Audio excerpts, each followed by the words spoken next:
Good evening, one and all present here. I welcome you all to the 8th episode of JLU Knowledge Series powered by FICCI Young Leaders Forum, Madhya Pradesh. On the virtual dais today, we have Dr. Pavan Kumar Varma, who is a former diplomat and a renowned author of several best-selling books, including The Great Indian Middle Class, Being Indian, Adi Shankaracharya, Hinduism's greatest thinker, and the greatest ode to Lord Rama, Tulsidas' Ramcharitmanas. He was an MP in the Rajya Sabha between 2014 and 16. Earlier, he was advisor to the Chief Minister of Bihar with the rank of Cabinet Minister. He was India's ambassador in several countries, including Bhutan. Also, director of the Nehru Centre in London. He was official spokesperson of the MEA and press secretary to the President of India. He was conferred an honorary doctoral degree for his contribution to the fields of diplomacy, literature, culture, and aesthetics by the University of Indianapolis in 2005. He was conferred the Druk Thuksey Award, Bhutan's highest civilian award by His Majesty, the King of Bhutan in 2012. In 2018, on the instructions of His Holiness, the Shankaracharya of Sringeri, he was conferred an honorary doctorate by Sri Sharada Institute of Indian Management. He is currently a distinguished professor at Symbiosis International University. He is also a well-known columnist and TV personality.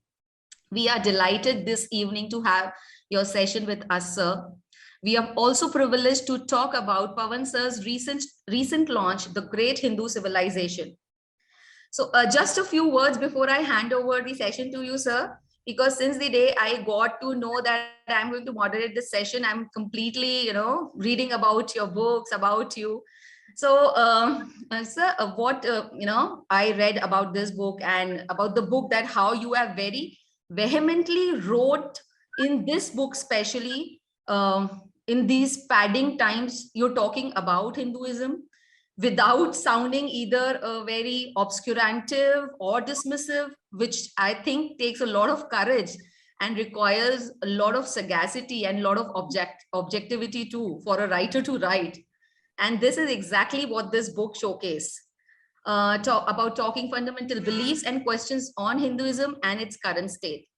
Now, without further ado, I would, in the interest of the audience, put some questions which I'm sure would suffice their curiosity to know about your ideas and journey in the field of writing. So, as I said, that the day I got to know that I'm going to moderate this session. So, first thing about reading all of your works, the gist of all the works, what I felt is that your previous works were concerning majorly on Hindu philosophies, though, but this book I feel is very belligerent, which kind of arguments that questions the existence of Hindu civilization. So how did this shift happen? I mean, I'm very curious to know this. Thank you very much, Anshika, and let me say how delighted I am to be part of this session. And I want to thank the JLU, the Jagran Lake University. I want to thank its Vice Chancellor, Dr. Sandeep Shastri, and of course you and the entire university for this opportunity, which is a matter of great privilege to me. I have written, Anshika, this is my 25th book, if you include my translations and edited books. You're right. Some of my earlier books, like my book on Lord Krishna, my book on the Mahabharata in the form of a long poem called Yudhishthir and Draupadi, my work on Adi Shankaracharya, my work on Tulsidas, my work on Chanakya. These are books which pertain to specifically aspects of Hindu spirituality and philosophy and thought. Of course, my books are not limited to this. My first book was a biography of Mirza Ghalib, which was published by Penguin in 1989. Subsequently, I have written on the Great Indian Middle Class, which is a contemporary subject. a best-selling book called Being Indian, uh, and of course, a book which is a meditation on post-colonial societies called Becoming Indian. I've also translated 4 volumes of Gulzar Sahib and 1 volume of Kaifi Azmi, apart from a book on the poems of Atal Bihari Vajpayee, the Prime Minister of India.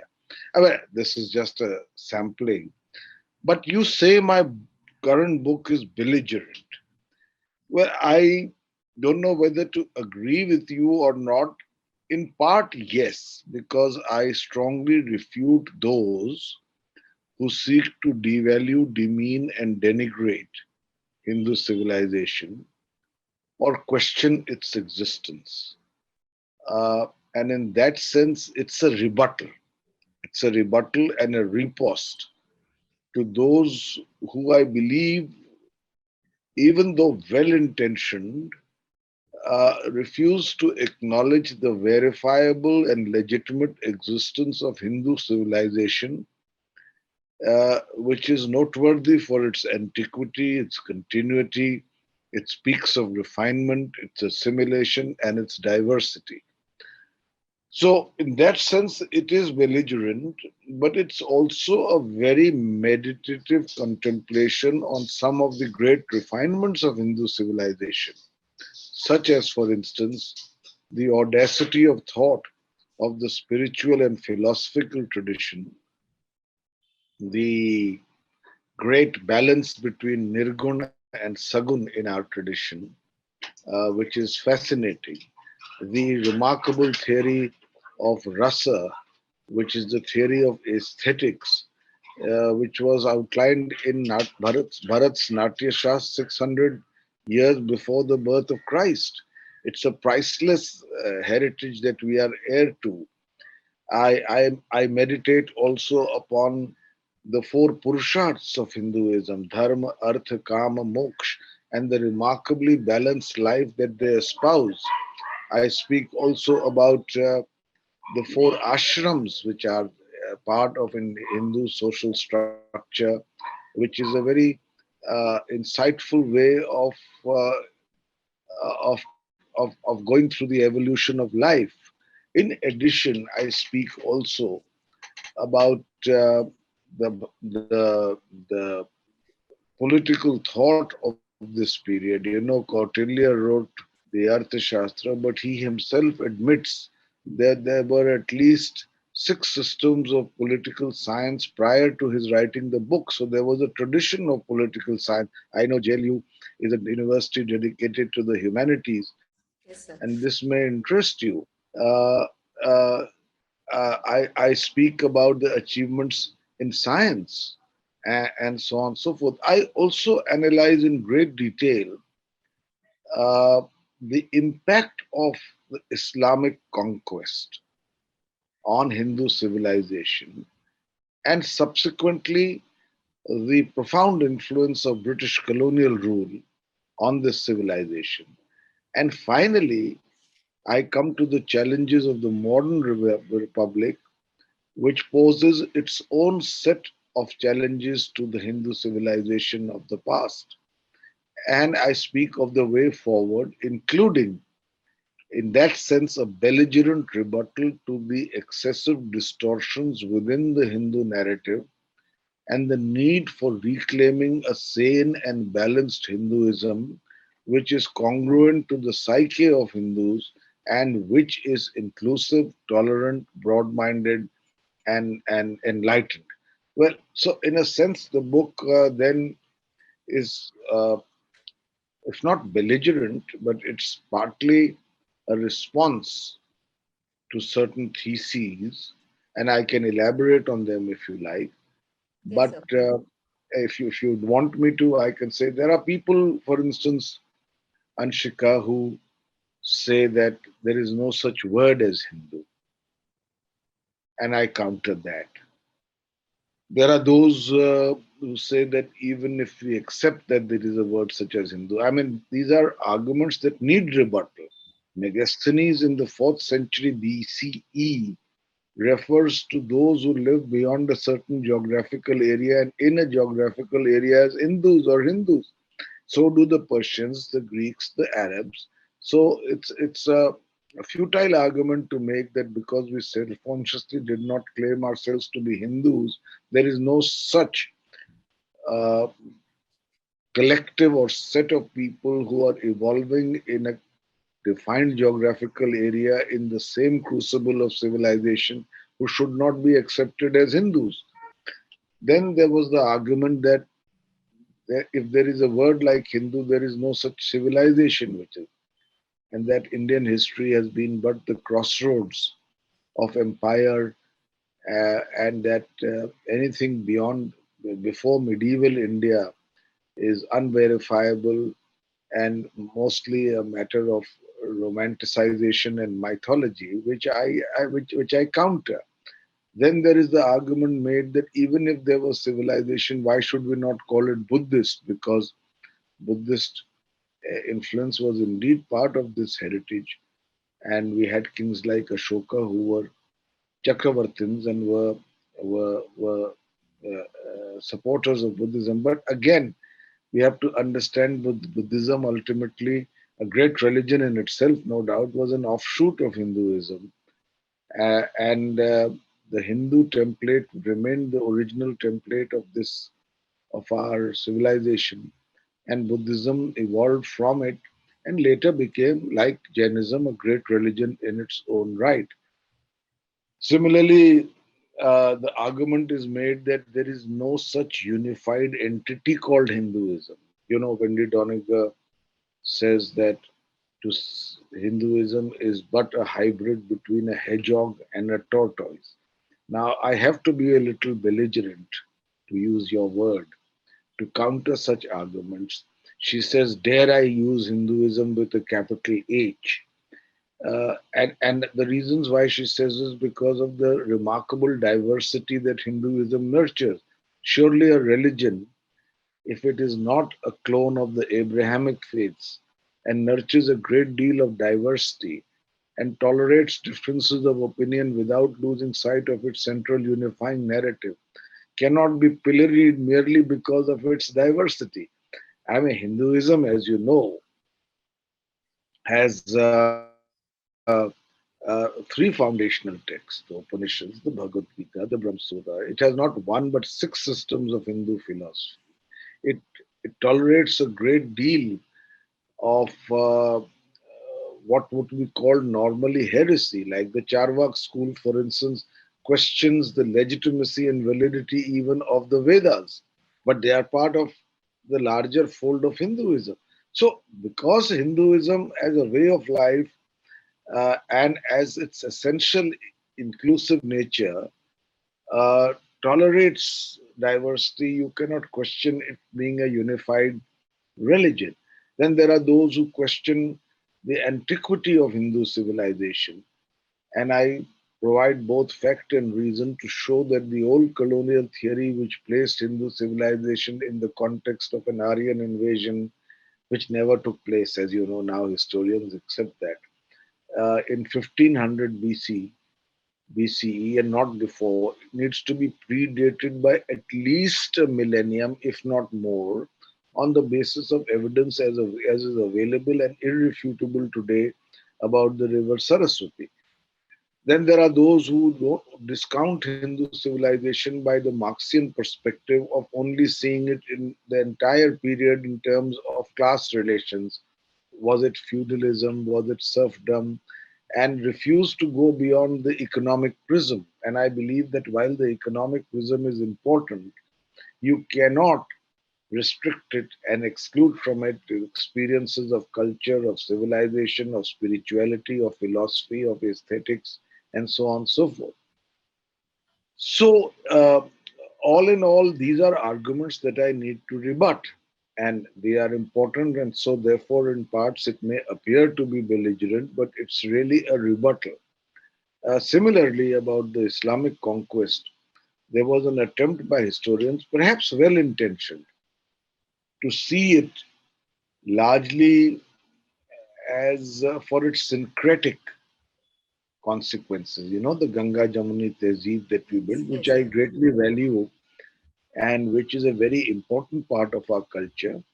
But the attempt was to gloss over or airbrush the facts of history by portraying Islamic civilization to have been almost as if a tourist bus arrived with the Turkic invaders and they gave the local population some biryani and we gave them puri halwa and a syncretic culture was formed. Actually, if you go to the facts of history, uh, it was a very violent, destructive, fanatical invasion, and that needs to be acknowledged. But because airbrushing the facts of history creates its own backlash, the idea is not to excavate the past in order to exacerbate present acrimonies, but to accept the past, reconcile it, move beyond it as we build a plural, tolerant, and inclusive republic today. But you have to acknowledge the facts. So that of course, and about colonialism, as you know, the aspect of colonialism, British colonialism, is that it was not about only the physical subjugation of the people. It's about colonization of the mind, and that is has a much deeper impact and is much more difficult to eradicate even after the colonizers have left. Its consequences continue, which is why we are having this conversation in English. So these are aspects that we need to think about. I speak the meditational part of my book, which is not belligerent, is my analysis of the Bhakti movement, one of the most remarkable movements that sustained itself for 600 years, which led to the democratization of Hinduism and its percolation to the masses, where it became not a, a top down but a down up kind of religion, and produced some of the most amazing fluorescence of poetry. So these are things that need to be analyzed. So to answer your question, it is partly well, to use your word, I I don't know think what. it's brilliantly argued, as well as when I was reading about the book, if it is not belligerent, I mean, it won't make any sense also. So as you also said that, with all due respect, it's a hard hitting and a wise book, what I felt completely. And I'm in complete awe that how readable the material is, how readable this book is, where you are talking about, points, you are pointing out the achievements as well as the blemishes. So I think that's the beauty of this book, and huge our how large our civilization is, and you being well researched, I mean, intellectuals like you, I'm sure that they are completely justifying with what you are explaining in such a beautiful manner. Thank you so much for answering the question so well. Well, the blemishes, no, Anshika, the blemishes must be taken into account, and I specifically focus on two. My approach is not xenophobic, it is not chauvinistic. Yes, sir. It is to give what is legitimate its due, but to retain our objectivity about uh, equally about its blemishes. I speak about the caste system, for instance, uh, and the terrible discrimination, oppression, and exploitation it entails.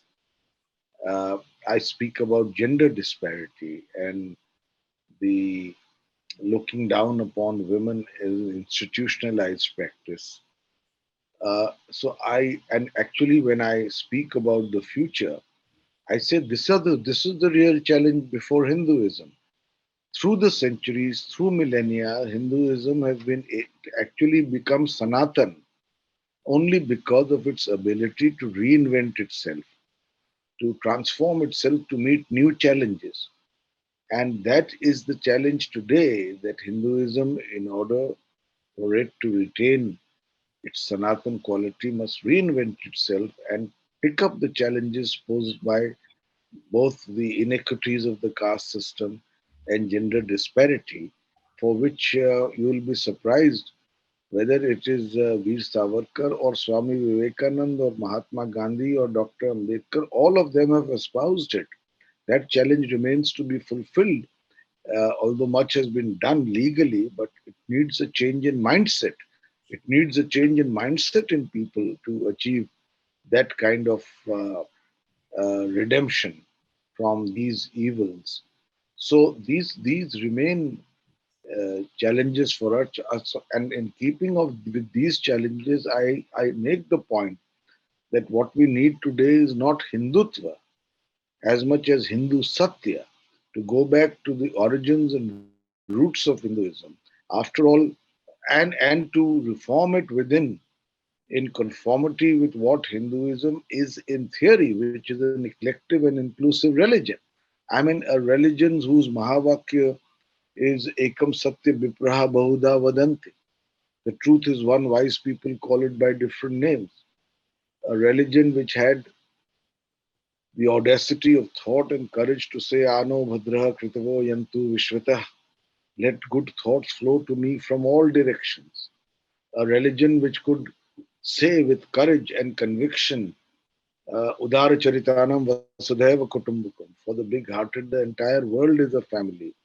It would be a great sacrilege for such a religion to be reduced to a Wahhabi faith, which is exclusionist, which breeds on hatred and violence, which looks upon other communities and religions as antithetical to it.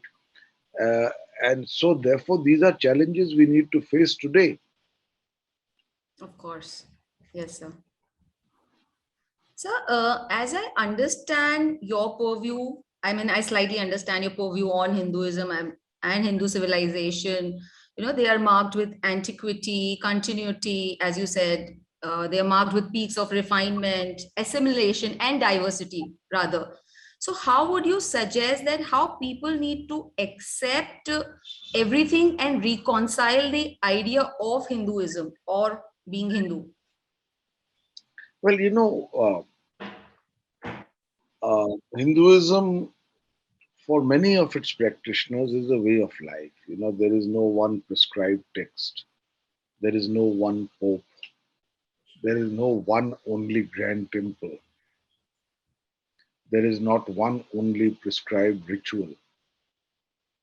And so you can be a Hindu uh, following your own belief and practice, because Hinduism is largely defined as a way of life.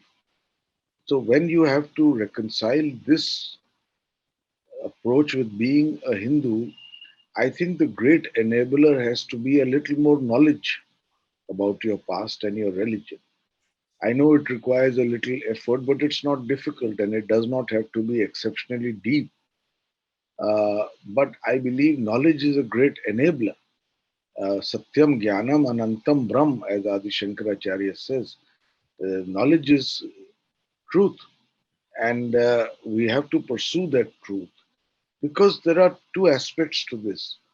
Those who are less aware of Hinduism and therefore uh, a little more removed from its defining traits, uh, they often become puppets in the hands of thekedars who say this indeed is the only Hinduism and you must do A and B. But Hindus don't like to be told what to eat, what to wear, how to dress, how to behave, who to like, who not to like.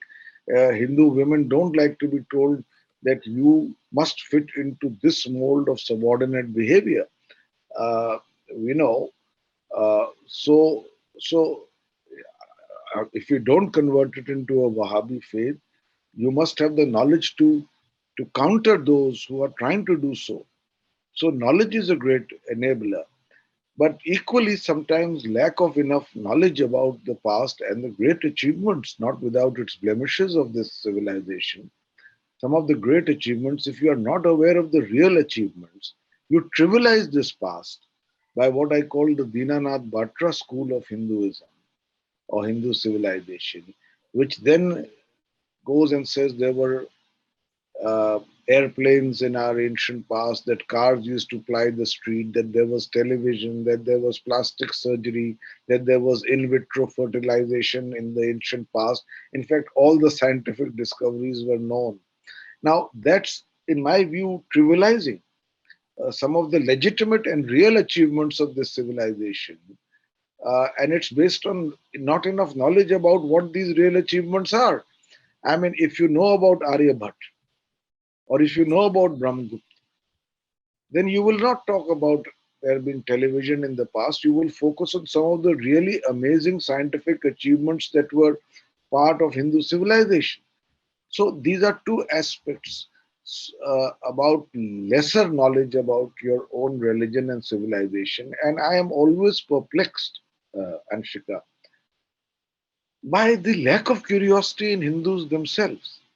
It worries me because I do not expect them to become pandits uh, in the sense of gyanis about, in every respect, about their past and their religion, but certainly a little more knowledge or a little more curiosity, at least the lack of a certain indifference would be a good thing, I think. It would be a good thing for them. And I genuinely feel that uh, this book also will help to bridge that knowledge gap to the extent that I am able to do so. So, as you mentioned, the lack of curiosity, I too agree on that. And I just want to know your viewpoint that what to your mind do you think is the reason for this, colossal ignorance of our history? I mean, as you mentioned that people are less aware, there's lack of curiosity. So, what might be the reason of this to As I ignorance said, of our history? Yeah. well, as I said, perhaps there was a feeling in the earlier part of our after independence, in some sections of our elite, that much of our ancient past was only superstition, prejudice, and obscurantism or dead ritual. In this sense, with great respect, because I have great respect for him, otherwise, I interrogate Pandit Jawaharlal Nehru on what his impatience with our ancient past and our civilization, which he often equated with the dead wood of the past. And he was impatient for a new form of modernity, largely defined in Western terms. Now, I believe there's a middle ground between pursuing that modernity and knowing a little more about the legitimate achievements of your past. So, there was a tendency to look upon the past as a burden on the present and an obstacle towards the future in terms of a certain kind of modernity. And I think that that needs to be interrogated, to be questioned, to be re examined. Perhaps that could account for the lack of curiosity. Perhaps, as I said, because Hinduism makes no demands. There is no Bible in Hinduism, there is no Quran, there is no Sharia. Uh, uh, so there are no 10 commandments. Uh, the remarkable notion of dharma places the onus of responsibility for correct action on you depending on context and circumstance. It's a very courageous approach to take. So therefore, Hinduism and Hindu civilization doesn't make a demand on its own followers to know a little more. So it must be volitional. You must be enthused enough because of the treasure house lying at your threshold to make the effort to know a little more. As you said that we don't have those 10 commandments and we are not following any particular thing. So somewhere what my question is that Gita is the part of Mahabharata, right? So the vision in Gita is, do not converge or splice also, because their hinges diverge, right? So do you think that Hinduism, the role of Hinduism is there also? Because so-called, apparently we call those books as our sacred books, right? So do you think that we somewhere get influenced by those books or our sacred books rather? No, I think that we need to know more about Bhagavad Gita. We need to know more about the Upanishads. And I believe great parts of their knowledge are secular. They are not part of the religious realm. In fact, they should be prescribed in our educational institutions, provided there is no mischief played with that and an attempt to inject a communal color to this choice. But I believe, you'll be surprised, Anshika, that the six systems of Hindu philosophy can almost be called atheist. They are not talking about God. They don't talk about God. They are talking about what could be the ultimate truth behind the bewildering plurality of the cosmos.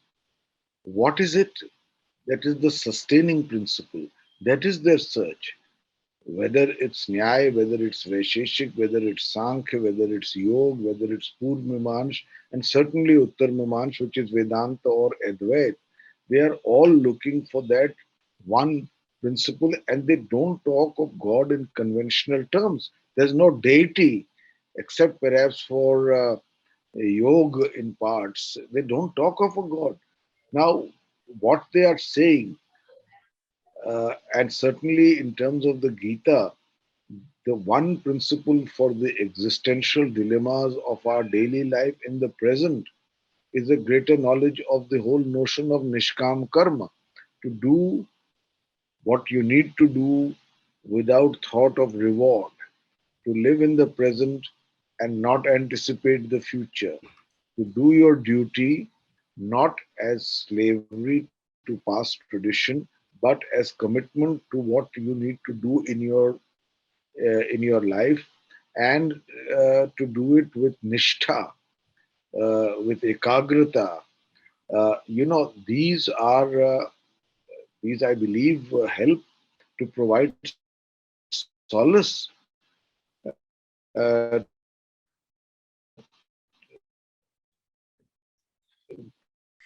So I think that this session needs a whole day. I mean, it's so vast and we are getting into it. It's a very deeper conversation. Meanwhile, I've got this question in the chat box by our VC sir that he would be he's liking the session, rather the session is very insightful. And he's very curious to hear that your response on Indian culture being a sponge, accept everything and reject nothing, and whether this demonstrates a unwillingness to oppose or challenge. No, in fact, I believe Hinduism pushes the horizon in terms of intellectual inquiry. Yes, it absorbs outside influences. Let us say the better word for it is that it is eclectic. It's not as if it's a sponge only, but that it is committed by its very nature to tolerate greater diversity. But in that sense, it interrogates. For instance, this is a civilization based on Shastrarth, on dialogue, which then leads to synthesis and consensus, not an unquestioning acceptance. So the great dialogue that takes place, the Shastra, between Adi Shankaracharya and Mandan Mishra, uh, uh, both are exponents of two different aspects of Hindu philosophy. One is a proponent of the Gyan Marg, Adi Shankaracharya, and Mandan Mishra is the proponent of the Karma Kand. Now, neither accepts the other's point of view unquestioningly. They sit down to have a dialogue, Shastrar. This is a dialogic civilization. And having that dialogue, they come to a synthesis by which one accepts the other points of view to be superior, but not without contesting it. The contestation is there. And that dialogue went on for weeks. And all of Hindu India, in an age when there was no internet, no television, and no social media, seemed to be following it by hearsay. It was a turning point in the evolution of Hinduism. Similarly, almost all our great texts are dialogic. The Upanishads are dialogic. The Brahma Sutra is dialogic because it puts into the text even the opponent's point of view. It is not as though it rejects the opponent's point of view or abjectly accepts it. It analyzes it, it examines it, it counters it, and that is a process. It is not one of unquestioning acceptance. Similarly, the Bhagavad Gita is not a one way sermon from Krishna, it is a dialogue between Arjun and Krishna, where Arjun raises his queries and Lord Krishna is able to convey to him from his point of view what he thinks is right. And even then he says, do what you think is right in these circumstances. So Hinduism is not about unquestioning acceptance, certainly. Even Draupadi, when she is put at stake, raises questions in the assembly of those men and says, did Yudhishthir, was he first sold when had he himself lost before he lost me? And if so, what right did he have to do so? Gargi,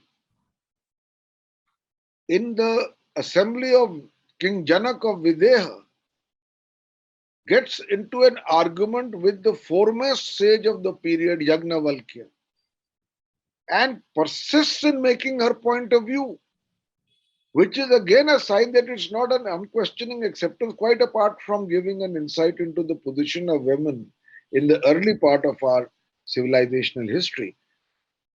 That here is a woman who, in an assembly largely of men, could, in a public space, openly question and interrogate the established and leading sage of that period, Yagnavalkya. So, I think that Hinduism is not about unquestioning acceptance. Certainly, it is more porous to the acceptance of outside influences, but even they are screened in order to produce a synthesis. We have sometimes a synthesis evolve over centuries. For instance, with the Greek invasion, you had ultimately a school of art and sculpture which had the best influences of both. But it was not a one way highway of only those influences, it was an interaction. Similarly, with the Ganga Jamuni Tehzeeb that we so value, which is a consequence of the Turkic invasion, which had which was certainly one of plunder, of violence, of exclusion, of bigotry, of fanaticism on the one hand, but it did lead to an interaction which was one of equals, even though Hindu civilization was being ruled. So it is a question of an interaction. So I would hesitate to accept with great respect the point that is being made by Shastri Saab that there is not enough questioning. Perhaps in some practitioners there is a tendency to take as a gospel truth what is stated in the Shrutis. But even those need to be interpreted, to be asked, to be questioned in the best legacy of our traditions themselves, to have that dialogue. Thank you so much, sir. Sir, next question we have from Dr. Professor Divakar Shukla. He's our Dean of Faculty of Media and Journalism at JLU. So his question is, how do myths foster thinking around Hinduism? The charm of Hinduism is its inclusivity. Inclusivity. It is, and I've tried to show that to you in many ways, including the esoteric, uh, including heretic views. They are all part of Hinduism. For instance, Tantrism uh, uh, was followed an entirely different set of practice and beliefs, but it's part of Hinduism. And that indeed is why Wendy Doniger and people used to the Abrahamic faiths question whether Hinduism is a unitary religion or not. But I think that needs to be questioned. Yes, mythologies exist in every religion. Usually mythologies, in my view, and I'm subject to correction, are created to portray some larger message through allegory and uh, out of life characters. We have a lot of mythology, but a lot of our belief system is mistakenly called mythology, which also we need to be careful about. The questions are popping in. There's this question from a student that since it Yes. is getting internationally acknowledged, the fact that India is infected today with Hindu majoritarianism, which comes with various social evils such as not tolerating dissent. What is your take on this, considering the secular nature of Indian polity? Well, I write in my book, and I would recommend to the person who has put this question to please try and read it. Uh, I make a very strong critique of the distortion that is coming by Ativad, by the extremism within Hindus, usually by people whose evangelical fervor is in inverse proportion to their knowledge of the religion. In other words, the more they say and do and practice, the less they know about the religion and civilization itself. Uh, and they are marked by certain traits, and certainly most of them are intolerant. Their knowledge is limited. They are averse to dialogue and discussion, which is a great Hindu tradition, Shastra. They are conservative, they are orthodox, they are usually upper caste, they are patriarchal, they are disparaging of women, uh, and they are prone to violence and taking the law into their own hands, and they are doctrinaire, which is the last thing Hindus are. It's not that that makes Hindus less loyal to their religion, it just allows them that degree of eclecticism, because Hinduism is ultimately marked by a conquering eclecticism. That is why it is Sanatana. So it's a great danger, it's a great challenge to the grand narrative of Hinduism, the distortions and excesses of the ultra Hindu right, and it needs to be met. Yes, sir. So it's rather very informative. There's this another question from one of my colleagues that he wants to ask that many philosophical school in Hinduism emphasize on salvation as the final goal of human life, but the ideology of Charvak is materialistic. So is there any contradiction? No, there is no contradiction, because even moksha, whatever mythology may say, is not what happens to you after death. You can achieve moksha in this life in Yes. accordance with our Hindu classics. Dharma, Artha, Kama, Moksha. In fact, Vatsyayan says in the Kama Sutra So that when we, if you, no, please, sorry. he says that if the first three Purusharthas, Dharma, Artha, Kam, are practiced in proportion and none in exclusion, then automatically, as a part of a balanced life, you progress towards moksha. Similarly, the four ashrams of Hindu civilization, from brahmacharya to sannyas, they lead you up to a point, but moksha can happen to you earlier in life.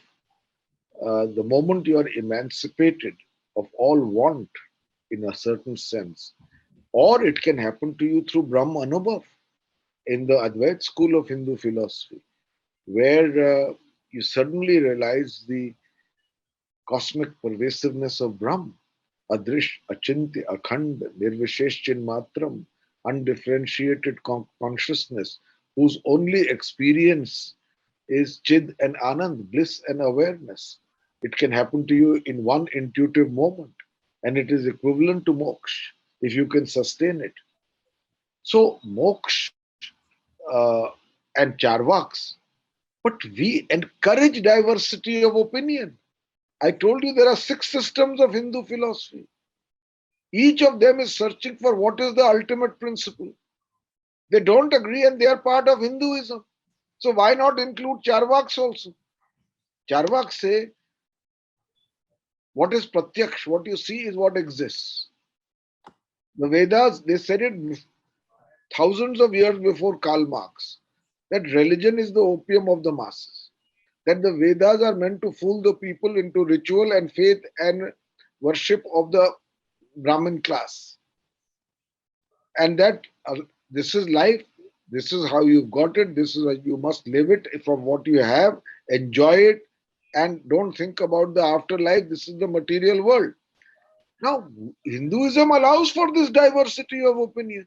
So the Charvaks, and by the way, they are, again, they don't make this point in a superficial way. It's very well argued. So these are all part of Hinduism. So there's this another question from a student, our postgraduate student, that Now you must tell me for how long we will have this thing. so only one question. One question. I mean, I also have 2-3 more questions, but I'll stop here. As you already warned me in the morning that it would be a 45-minute session. I'm at your disposal. I have only to go on a television program soon. Okay, so would you like to take this question or Yeah, shall yeah, we? Okay. of course. So Francis Fukuyama writes about the end of mankind's ideological evolution and how Western liberalism will be the final internalized form of governance. So how will Hinduism stand against it with the indifference and non-kalank that you claim we see in Hindus these days? You know, Francis Fukuyama, when he talks of the end of civilization, it's a form of hubris, where he believes that the ultimate system as evolved by Western thought in the context of Western democratic practice is the solution to everything. I'm not against Western democratic practice. I'm not against liberalism also.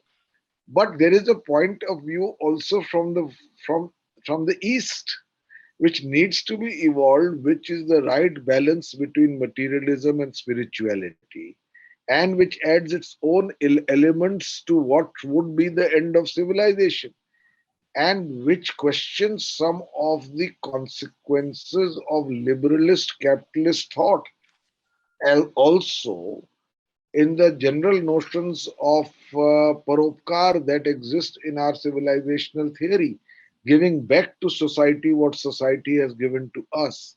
So there are many aspects of Hindu civilization that I believe could enrich Fukuyama's last principle. But he has written it from the perspective of a Western academician inured in Western belief systems and totally convinced that they ultimately are the only panacea to the problems of the world. Thank you so much, sir, for being so descriptive